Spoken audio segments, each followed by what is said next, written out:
everybody, MuzzleMike here. We are in the armpit today. Figured I'd have a little bit of unveiling of a new tool I'm bringing into the shop, the sticky armpit. This will make life a little bit easier on me in my pocket in the future. I came across one of these somewhere in Ohio. I'm not going to mention where, but most of these guys have been there know what I'm talking about. This is the Harbor Freight. It's actually, I bought it from Harbor Freight. It's made by Pittsburgh Tool Company. It's the portable tire changer. Why did I get this? Well, I figured it out. The tires I buy for my SUV, I can get them for less than half the price as I buy them in the local stores. I install them myself. If you know how to do it, I mean, I was trained with tractor trailer tires back in late 80s. I mean, tires are nothing to me really. Well, I don't have to struggle with the tire irons with the bigger tires. Well, this will make that go away for me. I don't have to worry about it. Changing them myself, I mean, I figured it out. Changed all 4 tires on my SUV. I will be saving over $200 doing it myself. And the disposal of the tires will cost me around $8, give or take a few dollars, at a garage I know of. But I figured, I already opened the box up. Yes, this makes sure I got the right mounting hardware to mount to the floor. This is, they call it a portable tire changer because you can hook it up to mount it onto a pallet, a wooden pallet, and use it that way. I don't recommend it that way. To me, it just seems unsafe, you know. But that's just me. That's just me. I will be mounting it with anchor bolts right to the floor. I have a spot picked out in the garage here. It'll be there. That'll be the next video. Of this. Doing this tire changer, I've actually thought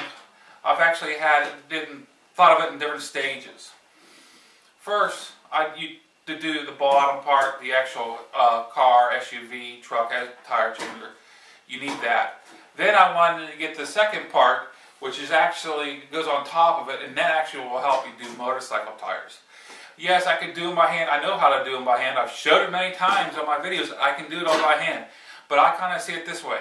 If you can get the tool to help you out, why not? And if it's not that expensive, why not? Save yourself a little bit of hassle. And a lot of back hurt. That piece will go on top of this. I know these work. If you use them right, they do fantastic. And whenever I do get a tire to change, I want to show you guys a couple of things that they don't show on other videos on YouTube.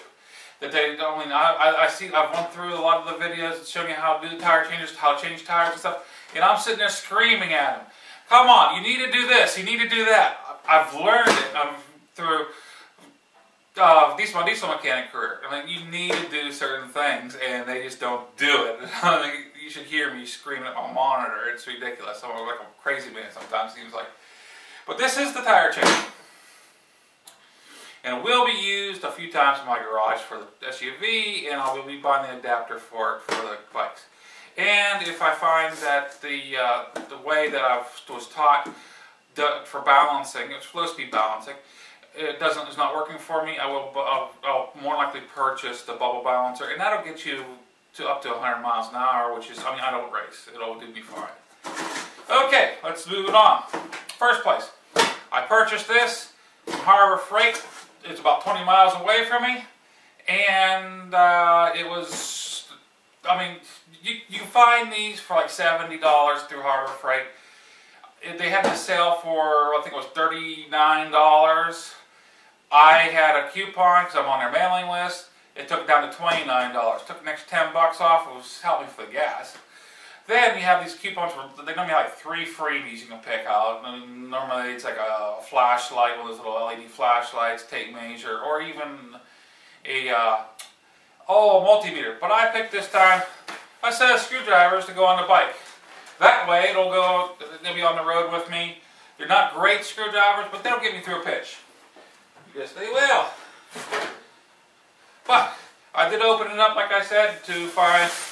I went down to my local Tractor Supplies, to get me the proper mounting hardware for the floor, the anchor bolts. You will see that in another video. I put that inside the box just to have it. Okay, now we're getting down in the nitty-gritty what was in the box whenever I got it. The instructions. Well, the instructions are pretty good. The only thing I have a complaint on, well, I'll tell that to you a little later. The instructions. Okay, now you have the main part, the body of it, which is a little bit cumbersome. This is the body of it. That's the main part, and we'll come up to a little bit later on how to put this together. You have the mount. I already opened it up to make sure I had the right tools for it. I had the hardware to put it together, nuts and bolts. These are the feet for it to keep so you can mount it. You can mount the body onto these and mount to the floor. You have two small ones, and you have a larger one that goes across the body. I will be showing you what to do with that. There's a little trick to that in there. Then, sorry about that. Then you have the bar for taking the tire off. And this bar here isn't the best of bars, but it does work. I used one like this similar to it in the past. This does work. People say, oh, they're junk. No, I disagree. For home use, I severely disagree. Now, I did throw in my screwdrivers. These are my concrete screwdrivers, which will be used in another video. Then, you look at the box, all it is packing and whatnot. So you take this box, and what do? You throw it away.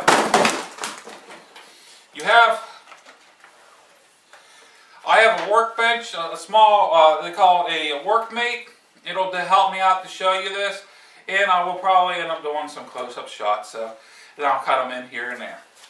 But yeah, you got the instructions. Read the instructions. Follow the instructions. The one thing that I found out, though, with the instructions that makes it a little bit confusing, which it didn't confuse me really, but I can understand where it confused other people. It says you need the mounting hardware to the floor, which goes through like one of these holes into the feet. They call it 7/16. A lot of people don't understand this. You can probably get a 7/16 bolt if you really look. Around here, you don't get a 7/16 bolt because you don't. I looked really hard. I couldn't find it. So what you do? You go, duh. The 3/8. It's only a 16th less. Use it. It works. I wouldn't drill it out to a 1/2 inch. You use a 1/2 inch bolt because you're breaking through the paint. You're going to cause corrosion. This way here, you're not breaking through the paint and protect it. And it's the 3/8 for home use will do just fine. Now, if it was more of a industrial set, I wouldn't use this in the first place. Not even for an industrial, because you're going to wear it out. This is not for heavy duty use like that, in my eyes. It's just not. It's not that type of tool. Okay, let's move on. I've already read the instructions. We're there. You see there, I got some tools here. I got a 11/16 wrench, 11/16 deep hole socket. You don't really need deep hole socket. Shallow will do fine. And I get this is actually an old cheap junk ratchet I have laying around. It'll do. It'll work. Put that in a hole there. You want to pick up the body. This is the body. You look at this piece right here. It's sticking. I'm pushing up right there. That is actually a bead breaker. And what you want to do is you want to locate that and kind of have that in an upward position. That way you'll see what I'm doing here in a few minutes. Just go give me a second. I'm going to reposition the camera, give you a better look. Okay, everybody. Give you a little bit better look. I'm kind of in the light here. You see it's the square is up on the corner like a diamond shape. This is your bead breaker portion. I would flip that up. It's nice to have this kind of bench. That way it'll sit down nice for you. You take your long leg. This is the long leg. You see here. You see here. You got two holes here. You got one here, then one way over here. See this triangular piece right here? I'll try to get it in there for you. This triangular piece, That's to help hold the tire from slipping. You don't use this hole to mount the body to. You use this hole and this hole. You break open your, you put the bar here aside, you break open your package of hardware. What I like to do is just go one at a time. You can do whatever you want. I like to do one at a time. I like to lay one piece at a time because you need to lock yourself a lock washer out too. Okay. Now you could do this any way you want. You could go up, you could go this way or this way with your bolt. I don't care. It's yours. This is mine. I'll be going down through the other way. I'm going to put the first piece. Don't slide on me. I bumped it, of course. Put the first bolt down through, just like that. Just like that. That's a wiener. That's a wiener. You see that right there? Put yourself with your lock washer on. Get yourself a knot. Spin it down like that. Grab yourself another one.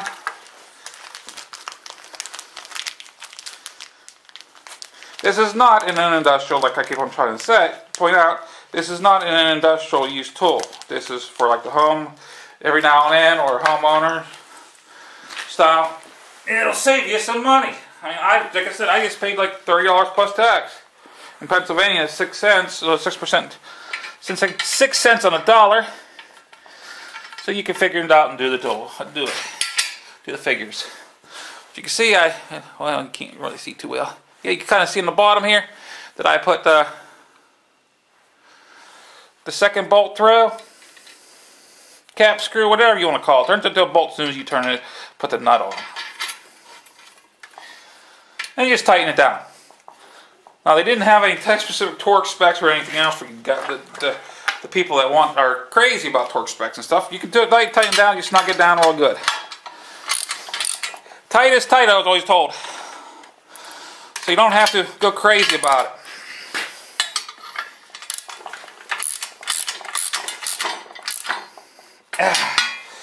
Then, all you need to do is go with these right here at the very far bottom. Let me get you so you can get a little better eyeball on it.